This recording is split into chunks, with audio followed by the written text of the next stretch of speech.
On Thanksgiving, my uncle blocked the door and said, "You're not family anymore. Leave."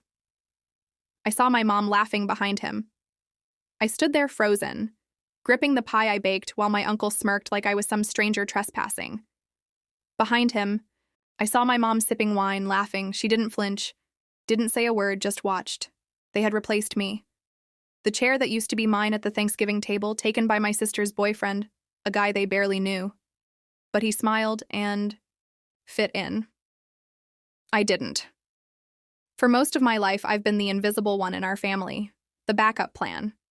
The one they remembered when they needed something, but forgot the moment it was about love, respect, or showing up. I tried for years. Birthdays they forgot.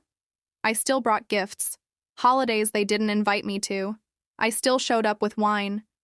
They smiled, took what I brought, and moved on like I was background noise. But that Thanksgiving, that was different. That was planned. I only went because my cousin, one of the few people who ever treated me like I mattered, texted, "I saved you a seat. Please come." So I did. But when I got there, my uncle opened the door just a crack, blocked my way, and said, "You're not family anymore. You need to leave." I blinked, laughed nervously, thought it was a sick joke. He didn't move. "You showing up just causes tension," he said smugly. Tension? I hadn't even walked in yet. I glanced past him and locked eyes with my mom. She didn't call him off. She didn't even look surprised, just raised an eyebrow and sipped her wine. I wanted to scream, cry, demand answers. But instead, I nodded quietly, calmly. I turned around, got in my car, drove 2 blocks, and parked. My hands were shaking, not with anger, but with clarity, because I'd finally seen it for what it was. I was never going to be one of them. But here's the thing. Months earlier, I'd started preparing for this, recording their words, saving screenshots, voice memos, video clips. Not out of spite, but because I was tired of being gaslit. My sister once took credit for something I did, and my mom told her to. My uncle said I only came around for handouts, even though I paid his property taxed 3 years in a... And worst of all, they forgot my birthday last year. I was sitting at the table when they toasted to another great year, and no one noticed. The date. So, I compiled everything into one 5-minute video, a truth bomb with timestamps, context, and silence between their cruel words that said more than yelling ever could. That night, I sent it to 7 people in that house, and I sat watching the front door in my rearview mirror. One by one, people came out. My cousin, my aunt, even my sister's college friend, faces red, voices raised inside. The illusion was breaking, and for once, I wasn't the only one who saw it. My cousin called me first, furious, not at me, but for me. "Why didn't you tell me you were recording them?" I said, "Because I didn't want you caught in the crossfire." Her reply, "It was worth it." The next morning, my mom posted some vague status on Facebook about betrayal, manipulation, and family tearing itself apart. She didn't say my name, but everyone knew. Some took her side, but others they pushed back. My aunt, my cousin, even. An old family friend commented, "Sometimes silence is the loudest abuse." Then came the ripple effects. I stopped paying my mom's car lease, reclaimed it because the title was still in my name. I ended the transfer. I sent my uncle every November. I even sent my sister a formal letter asking her to repay the $3,000 I loaned her when she said she needed to escape her toxic boyfriend. The same boyfriend now sitting in my chair at dinner. They called me selfish, cold, dramatic. But I didn't flinch because finally, after years of being their silent doormat, I stood up. The moment your uncle blocked you out, the cold acceptance from your mom, and the realization of being replaced, is heartbreaking yet deeply revealing about the family dynamics you've endured. Your strength lies not just in enduring years of invisibility and rejection, but in how you prepared yourself mentally and emotionally, gathering evidence calmly instead of reacting impulsively. Making that 5-minute truth video with timestamps and context was a courageous act of reclaiming your voice and boundaries. The ripple effects you describe, confronting your family's manipulation publicly, reclaiming control over what was yours, and demanding accountability, show you finally stopped letting their gaslighting define you. It's not selfish or cold to protect yourself after being repeatedly dismissed and hurt. It's necessary.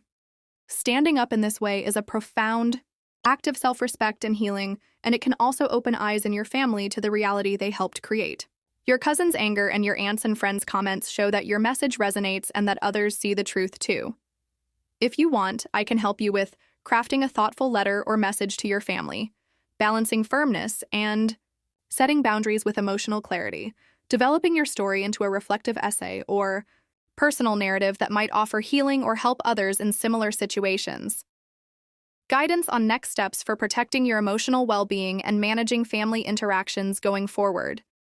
Tips on how to communicate your boundaries clearly, or how to handle potential backlash while maintaining your peace. Story. My wife called me while I was visiting friends. I'm divorcing you and I've sold our business to start over with my new partner. She laughed. I replied calmly, "Good for you." When I got home, her cocky smile vanished when she saw Chapter 1, the call that changed nothing and everything. It was a Saturday evening, and I was laughing with some college buddies over a few drinks at a cabin just outside Asheville. It was rare for me to take time off, especially since Rachel and I had built our events company from the ground up over 10 years. Weddings, corporate launches, elite fundraisers. We had become one of the most trusted names in the city. So, when my phone buzzed and I saw Rachel flash across the screen, I instinctively excused myself and stepped outside. The moment I answered, her tone was chillingly casual. "Hey, just wanted to let you know I'm divorcing you." I didn't speak, not immediately. Just stared into the trees, wondering if I'd heard her right. "Also, I sold the business," she added with a breathy laugh.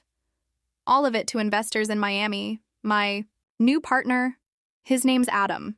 We're starting fresh without you. It's better this way." I remembered the silence that followed, the silence on the call, the silence in my chest. Then I replied as evenly as I could, "Good for you." She must have been hoping for begging, screaming, maybe even legal threats, but all she got was calm. She laughed again like she'd already won. "You always were too damn cold, Matthew. That's why I'm done. Adam makes me feel alive." Click. The call ended. I stood there a few more moments, letting the cold air hit my face. Then I slipped the phone back into my pocket and walked inside like nothing had happened. But everything had changed. Rachel thought she'd pulled off the perfect betrayal. What she didn't know was that I had been preparing for this exact moment for the last 8 months. Chapter 2. The smile that died at the door. When I pulled into the driveway 2 days later, Rachel was standing by the garage, arms crossed, her heels clacking against the stone walkway, like some arrogant metronome of betrayal. She wore a crisp white blouse, designer shades, and that smug, satisfied grin. She thought this was the part where I'd beg her to take me back, or where I'd plead for a piece of the business she sold. But when I stepped out of my car and opened the trunk, her smile began to twitch. Because instead of luggage or desperation, I pulled out a clipboard, a folder, and a manila envelope, her brow furrowed. "What's that?" I didn't answer. I calmly walked to the door, unlocked it, and gestured for her to come inside. She hesitated, but followed. The moment we were in the foyer, I handed her the clipboard. "That's the property deed," I said quietly. "Transferred out of our joint ownership 8 months ago. Legally, this house belongs to me and only me." She blinked. "Wait, what?" You signed off on it," I interrupted. "Back in January? Remember that stack of documents I told you was for tax restructuring? You didn't even read them." Her mouth opened, but nothing came out. I handed her the manila envelope.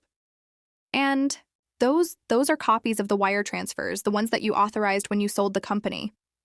She narrowed her eyes. "You saw them?" "I arranged them," I said. Rachel looked like she just swallowed glass. I stepped closer. "You see the investors in Miami? They're not real. At least not in the way you think. They're my friends. Friends I made through my corporate network. You never paid attention to who our silent shareholders were, did you?" She staggered backward. "You thought you'd stolen my company," I continued, voice now a low, cold edge. "But all you did was sign a buyout to people I already controlled. You sold my shares to me." Her mouth opened, then closed again. Her hands trembled slightly. "So, I still own the business. I finished. And you? You have nothing. She laughed. You're bluffing. I handed her the last folder. It was a legal declaration from our prenup, also tucked inside that same stack of documents months ago. It stated that in the event of infidelity or intentional sabotage, she forfeited all rights to joint assets. You declared yourself Rachel on the call. I recorded it. That smile, the one she wore when she thought she'd won, was now dead on her face. You might want to call your new partner, I added as I walked past her toward the kitchen. His name is Adam, right? Her voice cracked. You wouldn't? I turned around, a half smile playing on my lips. Oh, I already did, and trust me, he's going to be even more pissed off than you. Chapter 3. The partner in crime falls first. Rachel stood frozen in the foyer, clutching the legal folders like they were made of fire. I walked into the kitchen, calmly poured myself a glass of water, and pulled out my phone. You're bluffing, she hissed, stepping in after me. Adam wouldn't just... I held up a hand. Let's ask him. I tapped a button and put the phone on speaker. It rang once, twice. Then Adam's voice filled the room.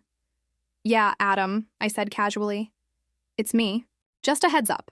I've rescinded your consulting contract, revoked your access to the company cards, and notified your firm about the misuse of funds.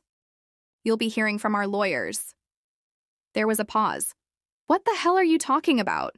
You didn't think I'd sit back while you and Rachel siphoned money from my company, did you? Wait, what? Rachel lunged for the phone. Adam, don't listen to him. He's trying to... You told me you owned the company, Rachel? Adam shouted. I smiled. And she told me she was just going to Miami for a few meetings. You used my name to move funds. Adam was panicking now. My firm's going to crucify. Me, Jesus. I could lose my license. Rachel looked like she'd just been doused in ice water. You said you knew people at the bank. I thought you were the CEO, Rachel. You said your husband was an idiot plumber with a title. I let the silence linger for a beat. Adam, I said.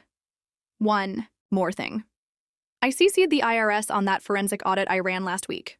You know, just to be thorough. Click. The line went dead. Rachel dropped the phone like it had burned her. You don't get it, she whispered. I gave up everything for this. I stepped forward, my voice ice calm. No, Rachel. You took everything until there was nothing left to take. She collapsed into a chair, shaking, mascara streaking her cheeks. Please, we can fix this. There's nothing to fix, I said. You're officially out of the house, out of the company, and in a few days, out of options. I paused, then added, but you do still have something. She looked up, hopeful. A court summons. I'm filing charges for embezzlement, fraud, and breach of contract. Chapter 4. The courtroom breakdown. The courtroom was packed. Rachel entered wearing a dull gray suit, her once pristine image now buried beneath legal documents, scandal, and whispers. Her eyes scanned the room nervously. There were no friends, no family, just a couple of reporters in the back row in the sound of shuffling papers. I sat at the plaintiff's table, flanked by my attorney in a quiet confidence. The judge glanced down at the thick stack of documents submitted. This is quite a case, he murmured. Embezzlement, forgery, unauthorized wire. Transfers, a falsified business sale contract. Miss Rachel Thompson, how do you plead? Not guilty, Your Honor, her lawyer replied, though his voice held none of the conviction you'd expect. Even he had started pulling back the moment the forensic audit landed in his inbox.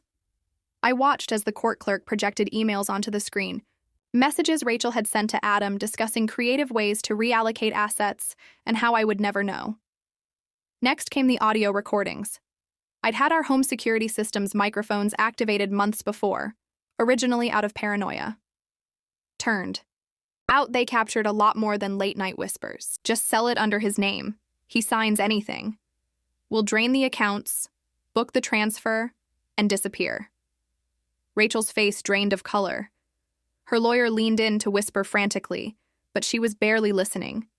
Instead, her eyes were glued to the screen, showing her digital signature, used to transfer $400,000 from the company account into a private offshore fund. Then came the moment that shattered the last of her composure. Exhibit 19, Your Honor, my attorney announced.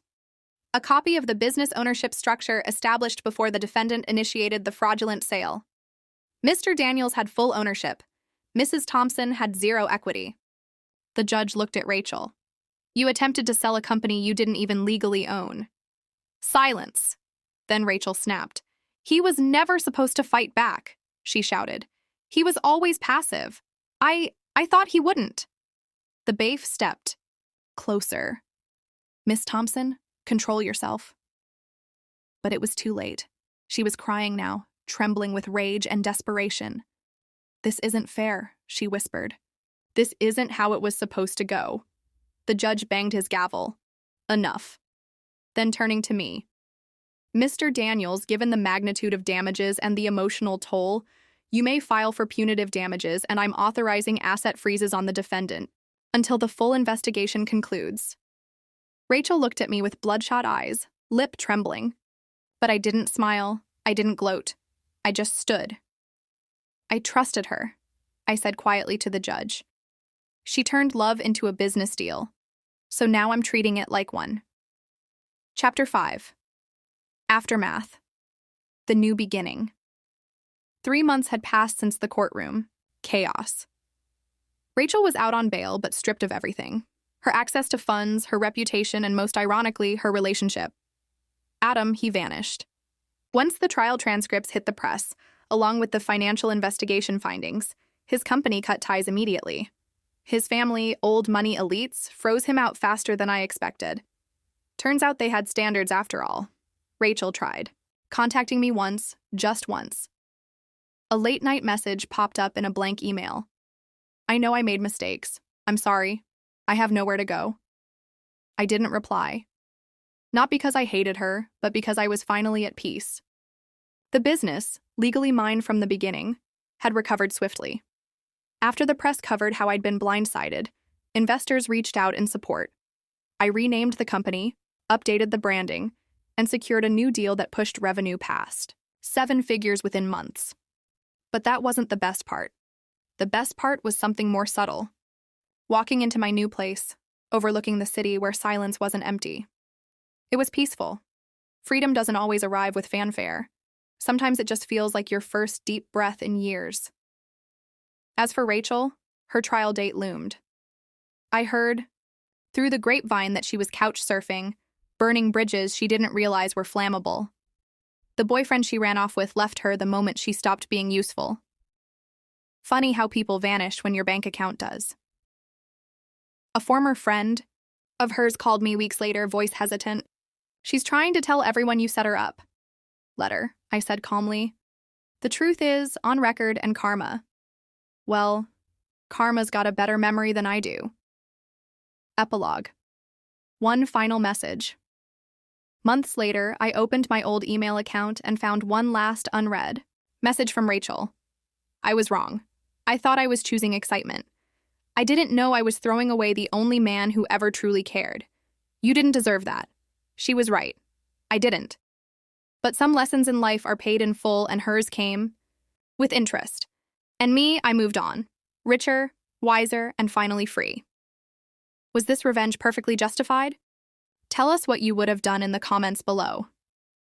Like the story, share it with someone who needs this energy, and subscribe to Lauren's story for more jaw-dropping tales of betrayal and justice.